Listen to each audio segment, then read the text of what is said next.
Lepo pozdravljeni, znova dobrodošli v moji družbi, znova dobrodošli v oddaji Začnimo teden sledi Sorup, znova so z nami odnosi. Letošnji februar posvečujemo odnosom in tejle oddaji sem jaz želela dati, ali pa sem imela idejo dati naslov, kaj nas Ne vem sicer, če sem dovolj pogumna, torej čakam ponedeljek z vami, bom temu rekla. V današnji oddaji pa ne želim neke suhoparne teorije, nekih primerov, ki smo jih nekje prebrali, za njih slišali, nekaj, kar se nam je zdelo fajn, ko smo zaznali ali pa ne vem, poslušali na YouTubu. Današnja oddaja pravzaprav je skupek mojega dela z vami.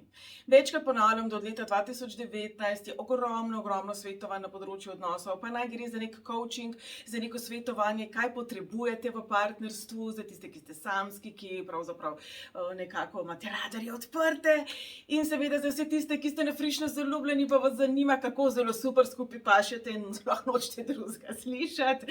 Torej, ko govorimo o neki kombinatoriki, o nekih namigih, kako gremo skupaj, kako ne, pa bom rekla tudi potem, ko smo že nekaj časa skupaj, pa začne malo škripati, pa nas zanima, ali gre tukaj samo za nek šum v komunikaciji, pa sem jaz potem Google Translate, oziroma ko smo skupaj že nekaj let, pa morda so ti težave vse bolj pogoste, vse bolj resne, vse bolj težke, ali kadar smo razpeti med dvema osebama, tudi to je čisto življenjska situacija, in seveda tudi pridejo tisti trenutki težkih odločitev, ko se sprašujemo, ali iti resnično narazen. Ja, numerologija lahko zelo pomaga, z vami delam več kot 20 let, leta 2022 moram reči.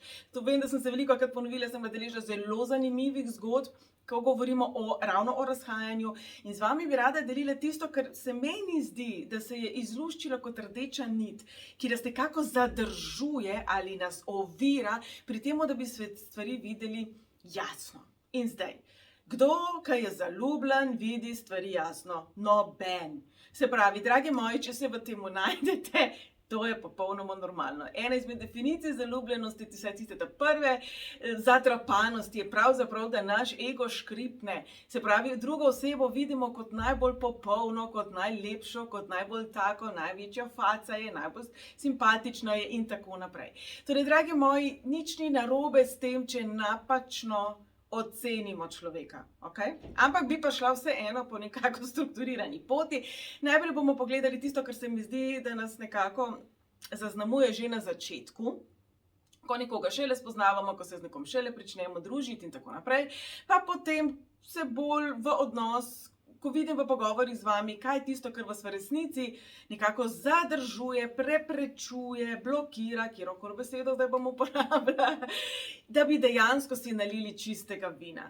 Torej, veliko zgodb sem slišala, veliko, bom rekla, zgodb sem sledila od tistih prvih trenutkov, ko nekaj ni bilo v redu, pa potem resnično čez nekaj let, ko so se stvari resnično obrnile, bom rekla, ne tako, kot sem jaz rekla, daleč stran od tega, ne želim biti oseba, ki bi kazala s prstom in rekla, vidite, sem imela prav, ampak dejansko jaz mislim, če takole rečem, kolikokrat gledamo nek drug par, gledamo neko drugo osebo in imamo mi ful idej, kaj bi te osebi lahko pomagali, imamo morda ful nekih zamisli, zakaj dve osebi ne gresta skupaj, kje se ne razumeta, kje je mogoče ena goni svojo, druga pa svojo in tako naprej. Tako je včasih lažje tudi, ko delamo z nekom drugim. Jaz bi na začetku poudarila, čisto nič bolj pametna nisem, čisto nič bolj razsvetljena nisem, tudi sama imam kar par, no, ne samo ene, neprijetnih izkušenj, ko se tiče odnosov za seboj, sem bila razočarana, so mi lagali v obraz, so me prevarali, so se do mene obnašali katastrofalno, bila sem v odnosu z narcisom, se pravi tudi vsa ta numerologija in vsa ta pamet, ki bi človek mislil, da jo imam, v odnosih včasih popusti in ne deluje, in to velja za vse nas. Torej, za začetek bi samo še ponovila, odnose potrebujemo zato, ker se učimo. Odnose, mnogokrat toksične odnose, težke odnose, odnose, ki so nas prizadeli, odnose, ki so do nas nefer, potrebujemo tudi za naše lastno učenje.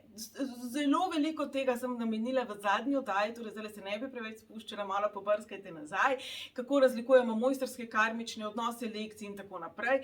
Velikokrat določen odnos v življenju potrebujemo zato, da se mi nečesa naučimo ali druga oseba nečesa nauči, ali ker pač razrešujemo še neke stvari s svojimi starši in tako naprej. Danes to ne bo tema. Danes, kot smo rekli, če začnemo pri začetku. Nekoga spoznamo. In kar vidim, da se dogaja, je to, da se vam zdi, da ga ali jo kar poznate. In zdaj, če smo čisto iskreni,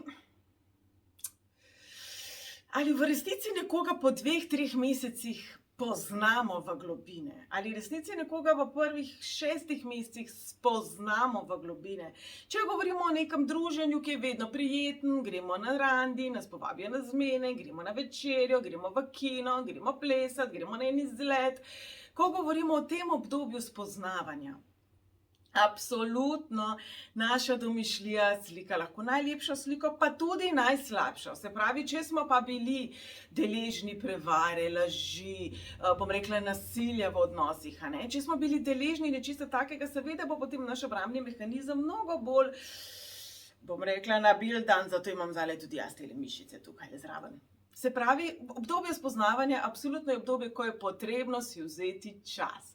Ko je potrebno biti pozoren, ali besede osebe, s katero se mi menimo, so nekako v skladu z dejanji te osebe. In zdaj bom rekla, jaz nočem reči oseba, s katero se spoznavate in se družite in vam je simpatična in ste vi tej osebi in sploh, da vam namerno laže. Glejte, drage moji, kolikokrat mi sami sebe ne vidimo tako, kot nas vidi okolica.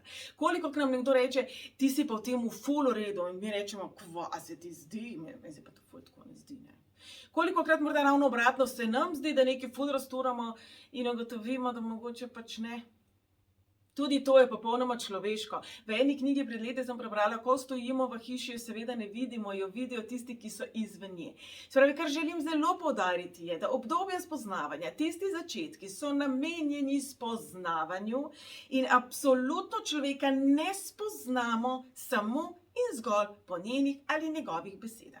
Jaz lahko menim, da sem ful razsvetljena, da sem ful mirna in tako naprej, pa v resnici morda v stresni situaciji, ko sem pod stresom, ko sem v stiski, ko nekaj zaboli, ko me je nečesa strah, delujem vse drugače kot mirno. Se pravi, človeka spoznamo preko časa, tekom časa, se pravi, preko izkušenj, ki so stresne, ko vidimo, da je človek jezen, ko vidimo, kakšen je, ko ga sprovociramo, ko vidimo, kakšen je, ko je prestrašen, ko je utrujen, ko je bolan, ko je tečen. In tukaj moram reči, jaz mislim, da mnogi moški se dejansko spoznavanja lotijo na tak način, da nam nekaj rečejo samo zato, da vidijo, kako bomo se odzvali, ko nas bo nekaj zabolelo. Kako se bomo odzvali, ko ne bo po naše. Kako se bomo odzvali, ko nas bo nekdo potiskal preko naših mej in nas provociral.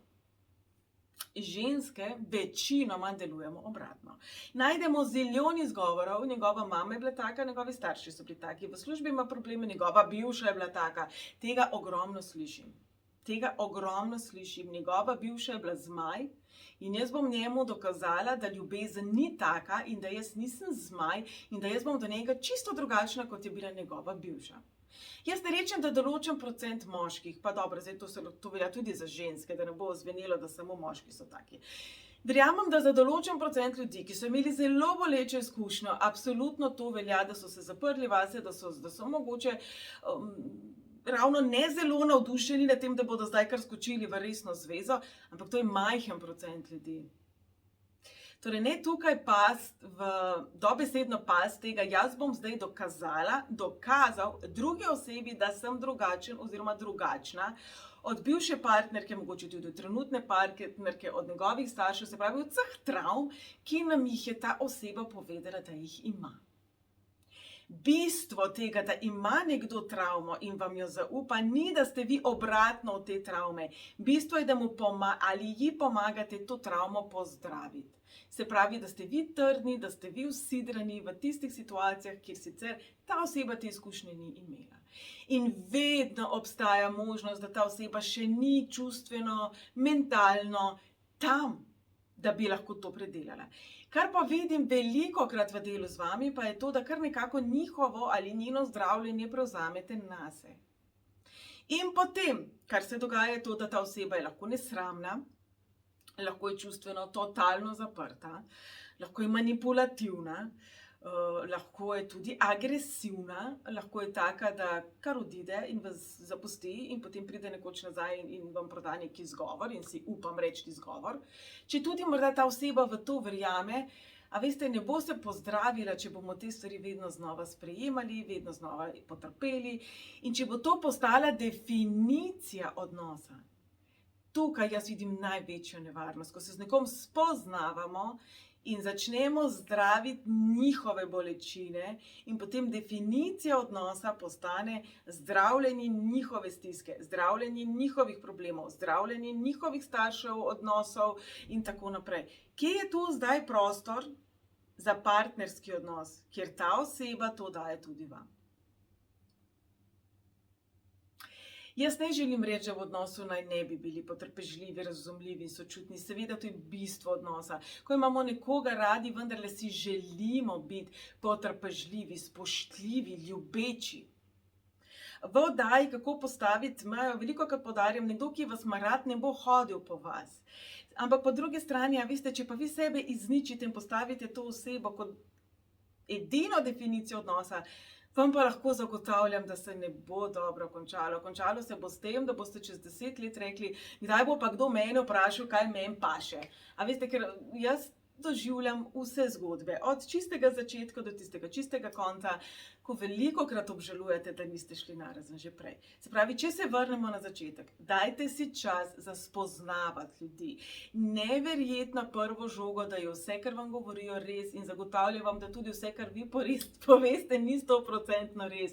Ljudje smo včasih resnično preveč ali premalo kritični do sebe, seveda zgodbo gledamo samo z naše plati in nočem reči, da se vam oseba laže, hočem samo reči, da primarno prvo obdobje naj bo namenjeno spoznavanju. In kar je druga največja past, je to, da na podlagi teh besed, ko nam nekdo reče, jaz si želim resne zveze, jaz se nočem imeti nekih igrc, jaz nočem drame, jaz hočem biti to osebo, pač hočem se res za nekoga odločiti in graditi to osebo in res biti skupaj in tako naprej. V tej točki rabite vi človeka vprašati, kaj zate pomeni biti skupaj, kajti za nekoga to pomeni, da se vidimo samo čez vikende, za nekoga to pomeni, da smo skupaj 24 ur na dan. Ljudje smo si različni, imamo različne potrebe in zato tudi različno definiramo stvari, ki govorimo. Se pravi, ena izjava za tole osebo lahko pomeni pravzaprav nekaj čisto drugega kot za to osebo. Preverjajte, kaj je tisto, kar in kako si ta oseba pravzaprav predstavlja resno zvezo. Te stvari morajo biti jasno definirane, ne samo reči, jaz si želim resne zveze, jaz si samo želim s tabo biti res skupaj, jaz se nočem kregati, kar lahko pomeni tudi, da nehaj mi očitati. Ampak znova to je druga tema. No, največja past, ki jo jaz tukaj vidim, je to, da ko nam nekdo vse to pove, kar je nam všeč, kar je nam super, česar si tudi mi želimo, je to, da ustvarimo v svoji glavi sliko tega. Se pravi, jaz si želim resne zveze, mi projeciramo v definicijo resne zveze, ampak naše definicijo resne zveze. In kar vidim, da se mnogokrat zgodi, nekako tam po 6-7 mesecih odnosa, ko vendarle, določena olikanost, prijaznost začne malo popuščati, kar je normalno, kar se dogaja tudi v prijateljskih odnosih, v poslovnih odnosih, v sosedskih odnosih, ko smo malo bolj sproščeni, ko nismo več na našem 300% najboljšem obnašanju. Kot denimo tudi, ko govorimo o narcisih, o ljudeh, ki čustveno manipulirajo, o ljudeh, ki so morda nezreli in tako naprej, in o ljudeh, ki morda ne mislijo tako zelo resno z nami, ali pa je njihova definicija resnega odnosa zelo drugačna od naše. Tam nekje okrog 6-9 mesecev se te prve razpoke pričnejo kazati in kar največkrat od vas slišim je, tako lepo sva se imela, ko sva se spoznala, tako lepo bi se lahko imela.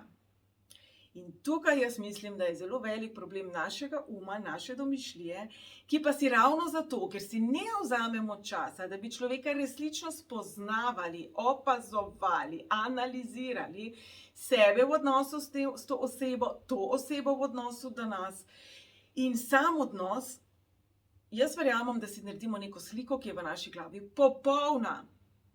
In to sliko je težko spustiti. Ker v to sliko verjamemo, kot da bi jo realno doživeli. A vi ste se verjamem, zdaj, ko to govorim, da si marsikdo za glavo drži, ampak verjemite mi, prosim, verjemite mi, ogromno vas pride k meni In brez da bi lahko neko tehtno, bom rekla, izkušnjo delili z mano. Sva šla čez to in tako naprej, je bila ta stresna situacija, se je ta stiska pojavila in ta oseba mi je res stala ob strani. Največkrat tam nekje od 6-9 mesecev, ko pridete k meni, slišim od vas, tako zelo bi se lahko imela lepo. Mnogi potem zraven rečete, če bi se le ta oseba spremenila, če bi le lahko tej osebi dopovedala, in tako naprej. Zdaj, odnos ni namenjen temu, da vi njih spreminjate ali oni vas, da en drugemu dopovedujemo svoj prav, svoje videnje in če vidimo, da pač ni lepo, vam zagotavljam, da po vsej verjetnosti, razen če sta oba dva pripravljena delati na sebi in na odnosu, verjetno tudi ne bo več lepo. In to je tista, kar pa nočemo slišati, a ne, ker mi v svoji glavi, v naši projekciji tega odnosa, smo si naslikali najlepše možne scenarije, sončne zahode, jaz vam povem, labodi so bili zraven, delfini so skakali v zrak. Ampak če tega v realnosti ni, je velika verjetnost, da se ne bo pojavilo. In tle se mi zdi taka resnično velika past naše lastne domišljije, kateri kar malo verjamemo.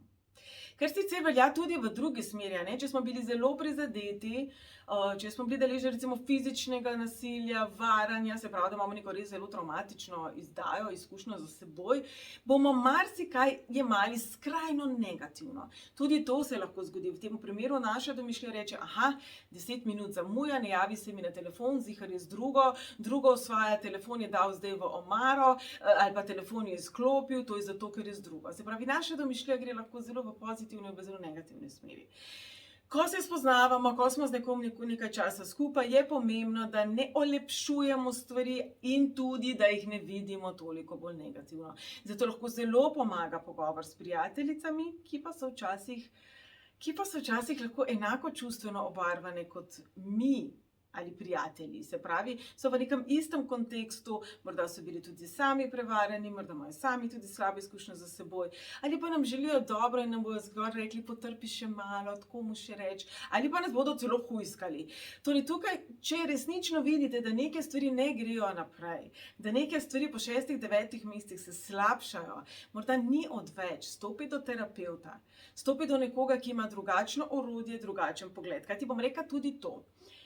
Kar se ogromno krat, če nekaj v 99% mojih svetovanj z vami zgodi, to, da mi rečete, pa kako vi to veste, vi nekaj sploh ne poznate in od kje to piše. Veliko krat mi na koncu rečete, nič novega nisem slišal, ampak najbolj mi je pomagalo to, da vi ne poznate ne mene, ne te osebe in ste stvari pač zaobjeli takšno, kot je, stanje takšno, kot je, se pravi res tako. In tukaj bom rekla, nič ni narobe z vami, vaše sposobnosti zaznavanja niso škripalne, ni se vam zmešalo, vsi smo le ljudje.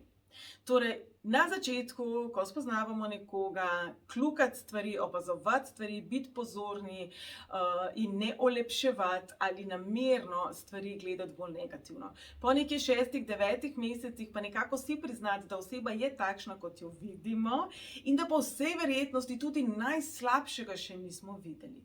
In potem recimo, ko smo že skupaj nekaj let, ko se zgodi, da ne vemo, bi ostali skupaj, ne bi ostali skupaj, so stvari niso več rožnate. Kar največkrat slišim od vas pa je, takrat sva se imela tako lepo. Tok je dober človek. Tok mi je 15 let nazaj stal ob strani, jaz sem tako hvaležna, ko mi je takrat pomagal. A veste, biti skupaj v odnosu z nekomu pomeni, da pomagamo tej osebi, ne pomeni, da to osebo izkoriščamo. Se pravi, kar se mi zdi velika past dolgoletnih odnosov je to, da si rečemo, toliko sem investiral v ta odnos, da se mi zdaj zdi škoda iti narazum, pa nekaj od začetka začenjati, pa bla bla bla. Zakaj je potem, če smo iskreni, tekom tega odnosa, vaša definicija partnerskega odnosa postala negativna? To meni ta izjava pove. V tem času se je vaša definicija partnerstva namesto sem z osebo, ki jo ljubim, sem z osebo, s katero se imam fajn, ko mi čakam do petek, pridem domov in da sem cel vikend s to osebo in iz službe se mi mudi, da sem s to osebo. Se pravi, ta zagon, ko smo radi z ljubljenimi, ko se bi skozi rokce držali, ko bi se skozi stiskali skupaj, ko samo gledamo, kje bomo še našli minuto, dve, da bomo skupaj, je ratalo, o moj bog, ne bi spet vse od začetka, mislim. Vidite, da tukaj nekaj ne špila. Jaz rekel tudi za časa korone, meni je bilo zelo zanimivo, da pač doma naj bi bili s tistimi, ki naj bi bili naši najbližji, ki naj bi bili naši najbolj dragi, koliko odnosov, koliko ljudi je ravno zato, ker so bili ujeti med 4 stene s tistimi, ki naj bi bili njihovi najbližji, najdražji, najbolj trpelo. Se pravi, že tukaj je ena taka velika rdeča zastava, da nekaj ni okej. Se pravi, če vi razmišljate o tem, da če niste zadovoljni v odnosu, ampak še zmeraj boljš to, kaj pa veš, kjerga norca pol dobiš, ne? Ali pa kjero zmešano babo pol dobiš, ne? Vse to jaz od vas slišim. Se zavprašati, v kateri točki ste pa vi nehali verjeti v srečo v odnosu in ste se pravzaprav sprijaznili, da boste vzeli pač. To je najboljš, kar lahko imamo, ne? Tako, če greste v trgovino in pač veste, da nimate časa iti recimo v nek večji trgovski center, neko večjo trgovino, pač to je to, ker tukaj je to. Se pravi, če nimajo 17 vrst kruha, boste pač izbirali med tema dvema, pa boste vzeli tistega, ki je najboljši. Kolikokrat gremo v trgovino kupiti škorne in pač gremo ven iz trgovine in ne kupimo škorne, ker si mislimo, če bom dal pa zdaj 100-200 evrov ali pa pač neko večjo količino denarja za neko obutev, za katero pričakujem, da jo bom nosil celo zimo, pa mogoče več sezon.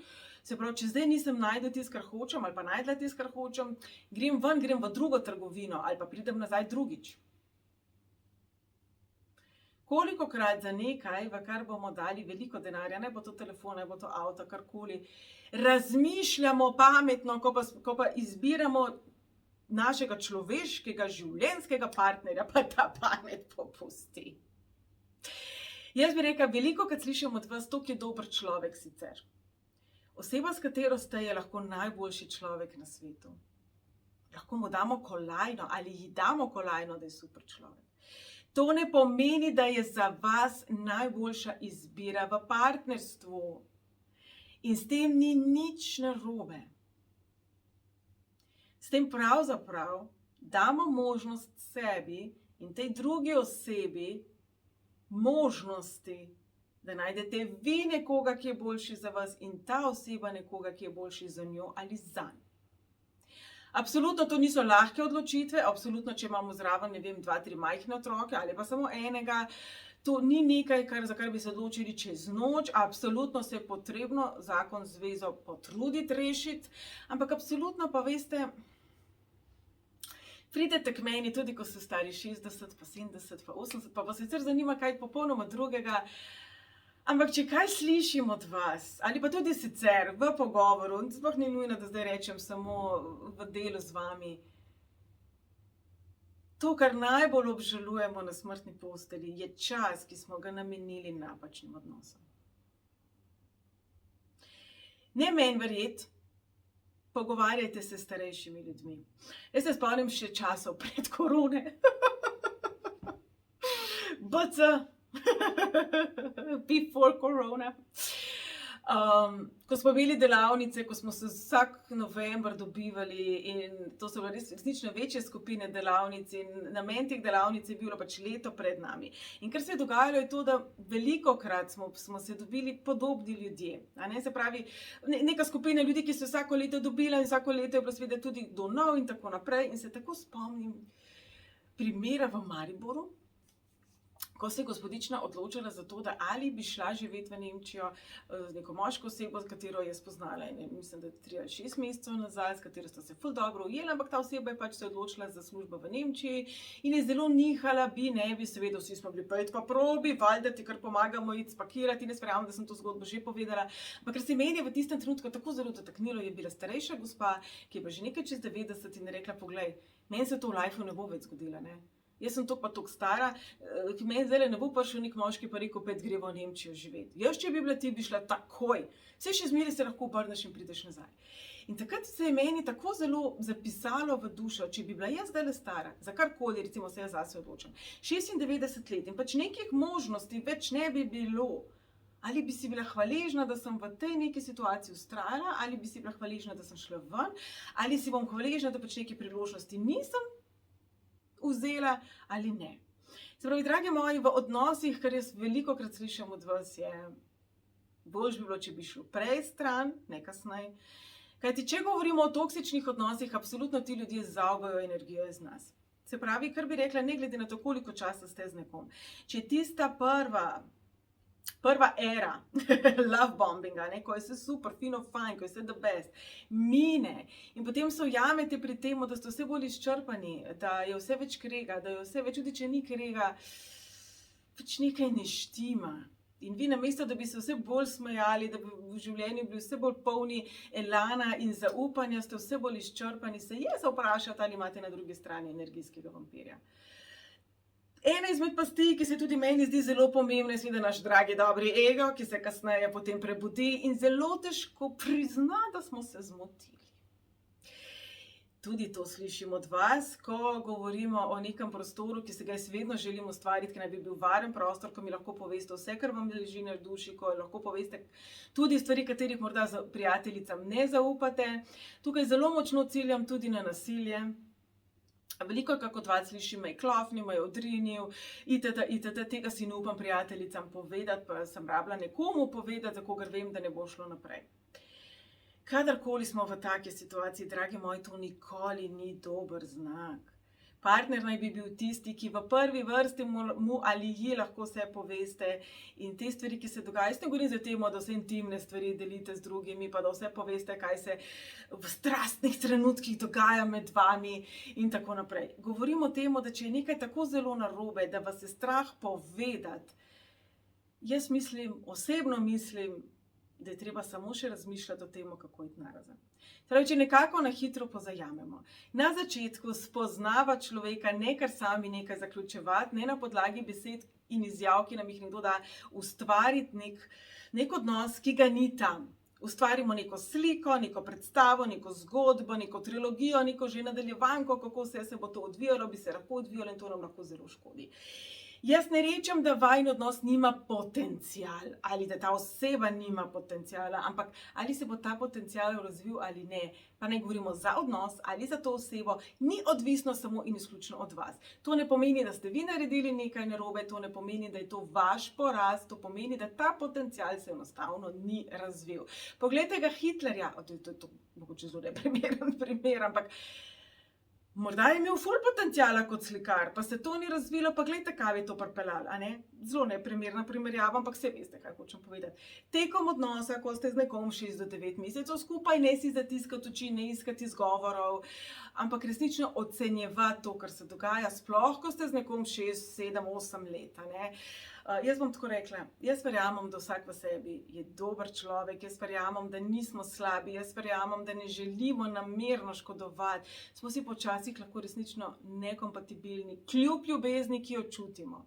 Jaz ne dvomim, da vas ima ta oseba rada, jaz ne dvomim, da imate vi to osebo radi. Jaz morda malo dvomim, da je v določenih odnosih res težko doseči srečo, pa res tisto izpolnjenost, ki nam jo odnos vendarle naj prinesel. Torej, dragi moji, da ne bom čisto predolga, to je neka taka oddaja, nek skupek, kot sem rekla, mojega dela z vami in tistega, kar jaz nekako opažam, da nas zvijo. Torej, jaz upam, da je prišlo kaj prav. Vesela bom vaših komentarjev, vašega feedbacka, vaših nasvetov, bom rekla pa tudi vaših predlogov, kaj vas na področju odnosov še zanima. Kaj bi vi vprašali nekoga, ki je terapevt za odnose, kaj je tisto, kar morda si ne upate priznati drugim, pa dajte povedati meni na privat v e-mailu, predvsem pa, dragi moji, saj veste, imejte sebe radi, da vas bo lahko imela tudi druga oseba rada.